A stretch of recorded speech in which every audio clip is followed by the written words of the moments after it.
ఆవకాయ ఆంజనేయ కథ మొదలెట్టినాడు చూడరయ్యా శక్తినంతా చూడగట్టి చెట్టు దులిపినాడు అంజయ్య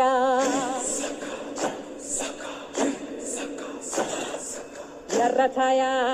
ఛాయ కోటి అవతారం ఎంత మాయా కత్తి చేత పట్టకుండా కాయ కోసినాడు కపిలయ్యా